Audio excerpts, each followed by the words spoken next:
All right, hello once again. This is Jeff Scott of Rankin Technical College, and I'm going through a series of video presentations I'm creating based on the Rankin Technical College AWD Application and Web Development 1111 .NET Framework and Web Databases class. The actual textbook for the class is the one shown on the screen, ASP.NET MVC with Entity Framework and CSS by Lee Naylor. It's a very complex book, so I've decided first to go over the book, and you get a free PDF of this, Professional ASP.NET MVC by John Galloway. That book builds on something that was created several years ago for MvcMusicStore, and that is the MvcMusicStore application. So I've been going over that. So far I did the introduction, Part 1, which was an overview and creating the project, Part 2, which is controllers. So I'm now up to Part 3, which is a little longer, and it's on views and view models. Remember, this is always the same in every one of the articles.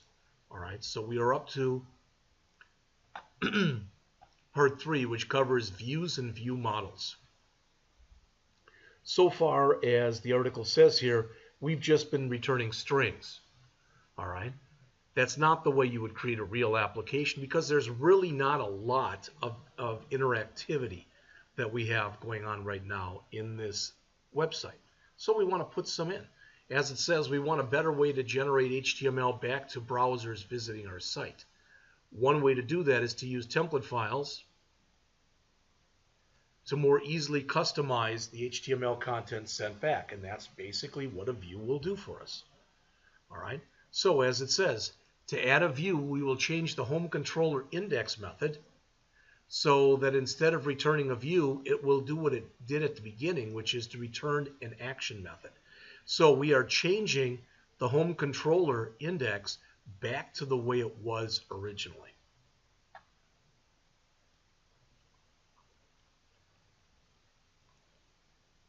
So we are changing it back from this back to that. And again, that's what it was originally. As it says, the above change indicates that rather than returning a string, we want to use a view to generate a result back. Well, to do that, we need to create a view. So we will now add an appropriate view template to our project. And it looks a little different from what you see here, because again, that was for MvC3. But if we right mouse click on the word index and choose add view, that brings up our add view template, which is what we want.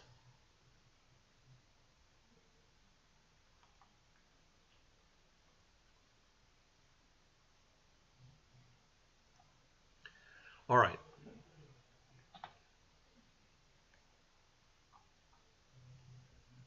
The add view dialog allows us to quickly and easily generate view template files. By default, the add view dialog pre-populates the name so that it matches the method or the action method that will use it.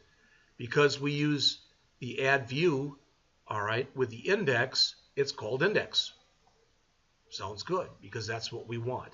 So we want this to be indexed. This is no longer in here, this view engine. But if we look here on our code, all right, it asks us what kind of a template we want and whether or not it's a partial view. All right, and whether or not we should use a layout page.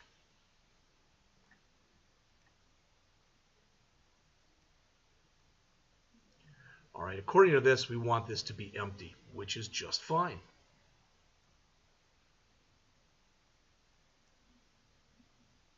Empty.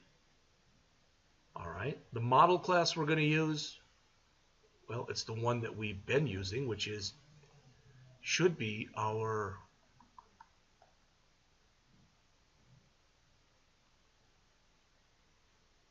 That's a good one.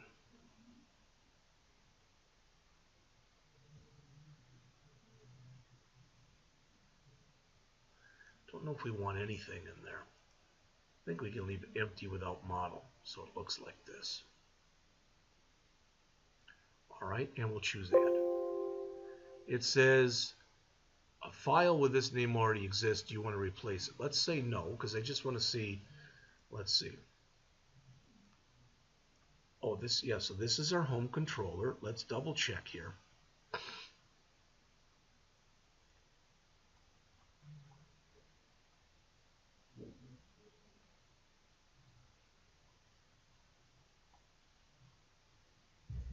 It's telling us we already have this. All right. So we should have home, and there should be an index.cshtml under this. Let's double check. There's home. There's index.cshtml. So we've already got a file with that name in it. It's right there. All right. We'll leave it there. The name and folder location is important because it follows this convention over configuration. All right. Views, home controller, all right, and index, which is the name of the action method in the home controller that will cause this view to be called. All right, ASP.NET MVC allows us to avoid having to explicitly specify the name or location of a view template.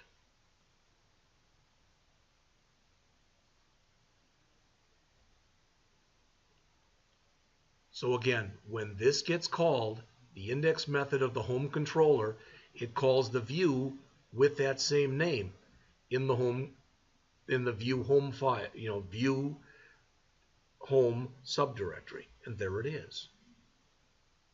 So it says the contents are shown below. Well, we've got more than that. All right, because remember, we had a built-in home because we're using a later version. So the one we have has got a lot of stuff in here. All right. This basically is the code that generates that home page for us. All right. Now the author mentions here that when you've got this code that begins with an @ and then whatever you put within the curly braces, that's what's known as razor syntax. The names of these files, again, are .cshtml. What does that mean? That means it is a C# file embedded inside of HTML, for lack of better words. All right, because that's pretty much here what we're doing.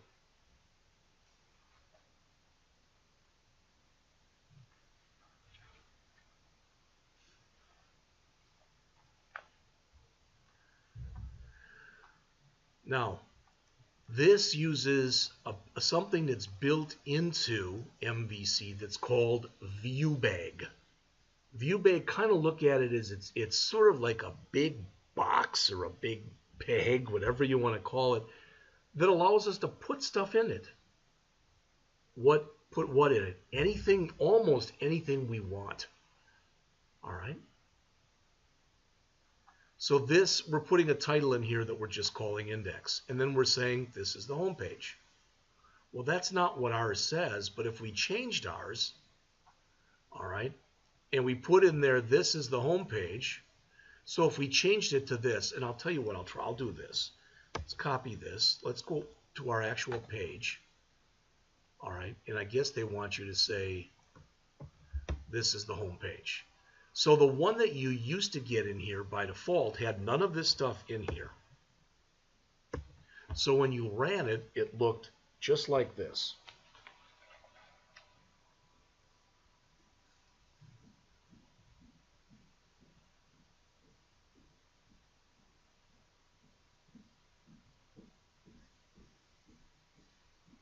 Now that's quite a difference from what we saw before. Now it looks pretty much like these two pages. All right. That's not what we want, so I'm going to go back to my code here, stop the run, and I'm going to do a Control-Z to add that code back, start the run again, and it'll come back and look the way, again, this is the MVC5 way of having your home page look, all right, as opposed to the MVC3, which is in this article that we have. All right. Let's stop both these runs here. go back, stop the run in my code too, and go back to here. All right. Most websites, as it says here, have content which is shared between many pages. That stuff so you want a common look and feel. For instance, and I'm going to keep going back, when you look here, did you notice we've got a navigation bar here? See that? And it's here. When I click home, it's still there. When I click contact, it's still there. See that? That navigation bar, that code for that is under my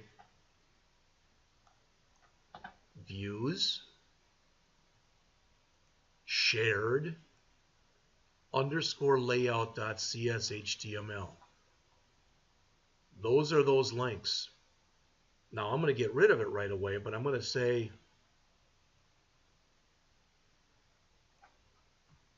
I'm going to add another link here, and I'm going to say Jeffrey P. That's me. Jeffrey P. and leave it at home. All right. Why am I doing that? Just to show you that if I add that Jeffrey P on there, it's not going to go anywhere because I don't have a controller by that name. All right.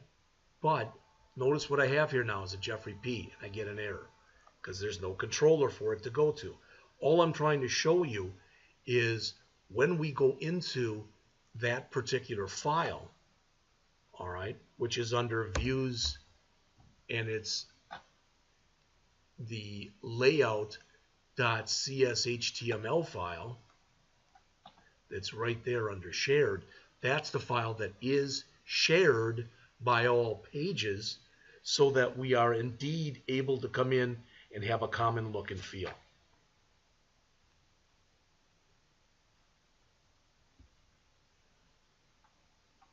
All right, if we look down at the bottom here, you notice this is what kind of tells it. These are our scripts that we have, and then add those scripts. This is kind of what makes it go right here, this render body. So the content from the individual views is displayed by the render body command. All right, so keep that in mind as we go in here. All right.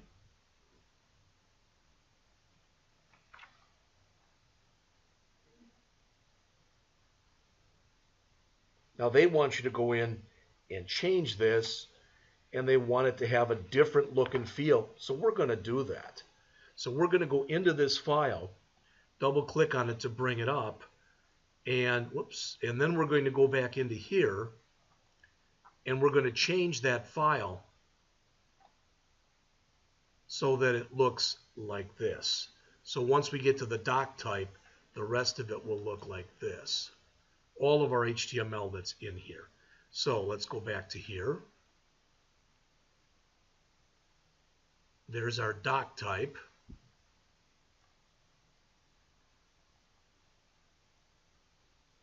And there's the end of our HTML. All right, so this is going to look quite a bit different now. Not only that, this is very old. This, let's see what we have in here for jQuery. We've got 1.10.2, so let's change that. I don't know if we have got Modernizer. That's 2.6.2.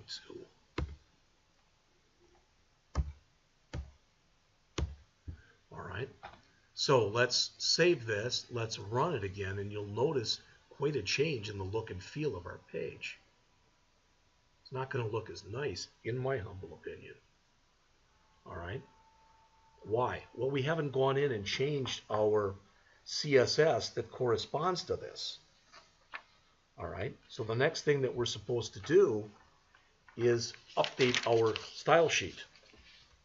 All right. Because right now it's not updated. All right. So we just did that.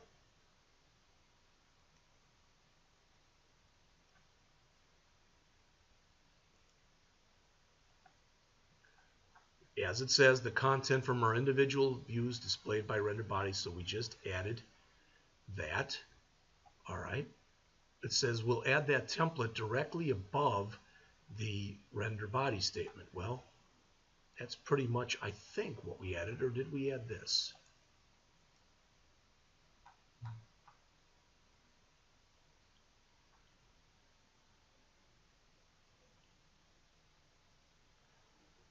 All right. Looks like this is the one they actually want us to add here.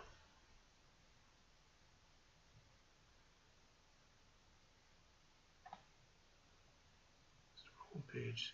So we'll add that to the template directly above the render body statement. Okay, so right up above that, we're going to add this. Well, hopefully I'm doing this correctly. We'll find out as we go on, I'm sure. So I'm going to go back, grab all that, replace it with that. Save. Let's run. It's still going to look pretty ugly, I believe.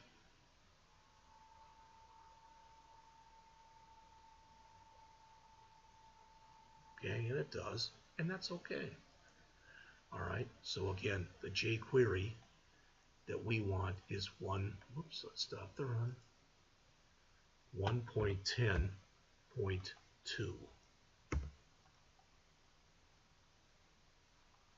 All right, we'll save, go back to here, close that, and now we're here, updating the style sheet.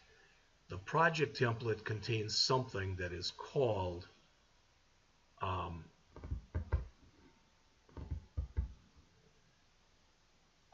site.css. They want us to change that site.css. So they want us to come out to this MvcMusicStore. Hopefully we're not going to get an error when we do this. Good. Clone or download this. Let's download the zip. And we will show it in the folder. There it is. Control X. So we will remove that. And then we will paste it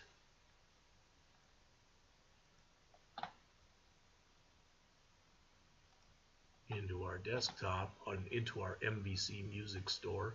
Probably shouldn't have it in the project. Let's just, for now, let's paste it in here. Let's do this. Let's create another folder in here. That's called, this one will be called articles. And we'll create another one in here that's called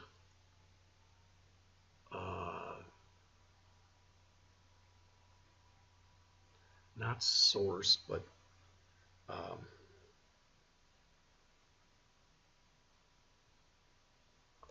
assets. And in the assets one that's here, we just, no, I want the one that we just there, that one right there.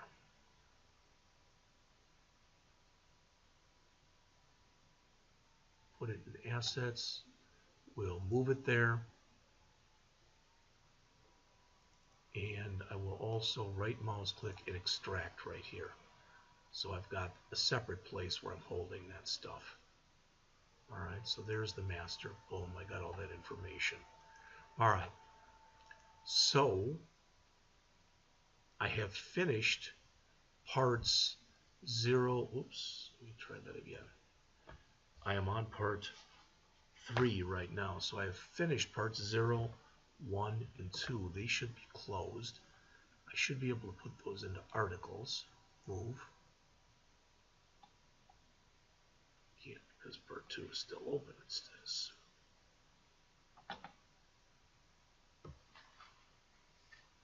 Let's close that and try it again. Okay, so as I finish these, I'll put them away for lack of better verbiage. All right. So one of the things that's in there, in that particular location, in this master, all right, if I go into the completed packages, not packages, MvcMusicStore, content, There's the site file. Now there's a lot of ways I can move that over, but the easiest way, in my humble opinion, is just to, I'm going to right mouse click on here, edit in Notepad, Control A, Control C to copy it. All right, then I'm going to go back here, and I'm going to go to my, under my content, to my site.css, which is there, Control A to remove, Control V. Now I've got the new one in there. All right, so let me save this. Now let me go back and run the project again and see if it looks a little bit nicer.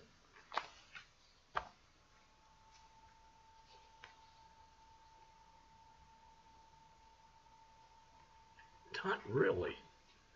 All right.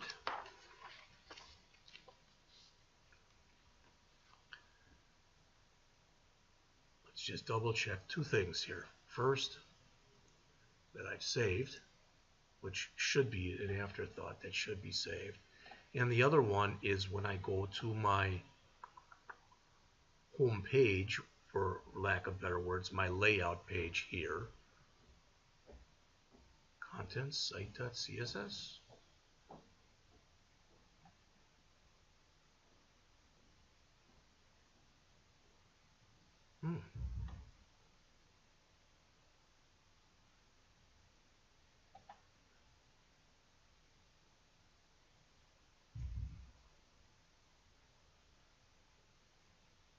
Well, I'm not sure what the problem is, but as you can see, there is one. Because it shouldn't be looking like that now. All right. Well, I'm finished with this part, and when I come back, I'm about half done with the chapter. When I come back, I'm going to see if I can fix whatever the problem is with this. So I'll be back with that in just a couple minutes.